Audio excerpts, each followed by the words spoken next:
APEC 2023 in Orlando, and we're at the Texas Instruments booth, and we're going to get a look at a new filter which was just being introduced, I believe, today or yesterday. Yesterday, at the first day of the event, and its intent is to reduce the size and weight of power supplies. So, Sharad, why don't you tell me about this filter device that you've got and what it can do? Excellent, thank you. So we're talking about an active EMI filter IC that we just launched yesterday. And what I have here in my right hand is an actual onboard charger board, filter board, which shows pretty large chokes on it.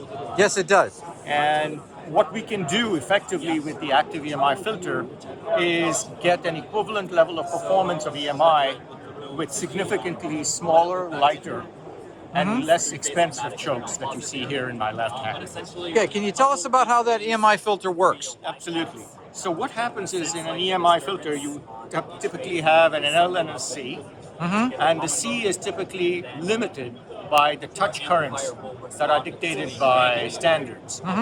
So that causes the chokes to be traditionally very big and heavy. Yep.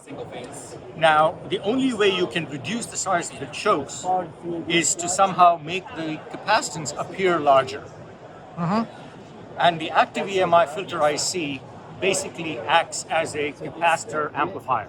So how does it do that? What it does is that it senses the voltage perturbations of the common mode noise in the AC/DC system, and it then gains and inverts that signal, and then injects a compensating current back into the line that attenuates the EMI. Okay. That injection of that current behaves like a capacitive amplifier. And since the capacitance, effective capacitance, appears to be larger, you're capable of lowering the inductance or the choke value. Right. Alternatively, if you choose to maintain your board, you can add an active EMI filter to just improve the EMI performance. Because you're not changing anything else, all you do is by adding the active EMI filter, you attenuate the EMI. Right. And what you see here is an illustration of how much we can attenuate. The blue line here is the baseline in terms of with active EMI filter. The red line is without. So this is a Now this is an active board here passive filter taken with from an onboard the active EMI filter disabled at this time. and so that you can see that If I were to enable the active EMI filter, which I will do in just a moment, you will notice that this red line here will drop by almost 30 dB. you can feel that the weight There we go. is much less There you So go. you can see that the harmonics, passive. the principal harmonics, are diminished by up to 30 dB. And that's the principal advantage of what active EMI can do. Very good. Thank you. So, EE World, I'm Martin Rowe, and we are still in the Texas Instruments booth. And we're going to get a look at this wireless battery management system. And you say wireless, you look at it and see, how come it's a wireless? It's got all those wires. Well, what it's really doing is looking at the power being used by this electric vehicle. Okay? And Darwin is going to explain how this all works. So go ahead. Absolutely. So TI is the only chip vendor that has chips that support every single block of this BMS system. From the very beginning to the cell monitoring of each of the cell voltages, to the battery pack monitor that takes the pack of all the cells and monitors as high as 17 voltages.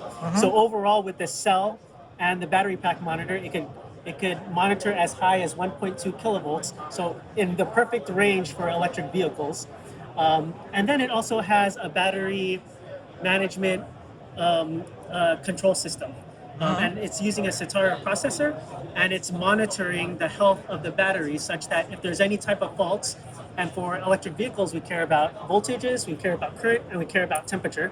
And if there's a fault within those three, in those three parameters, then the MCU will trigger the high side switches here, contactors, such that we remove power from the battery from the system.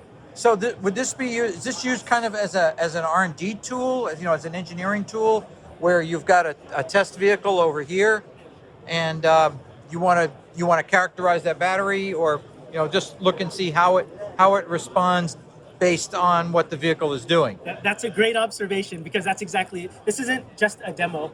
This is actually a development kit. So Okay. each of these systems are available to develop with.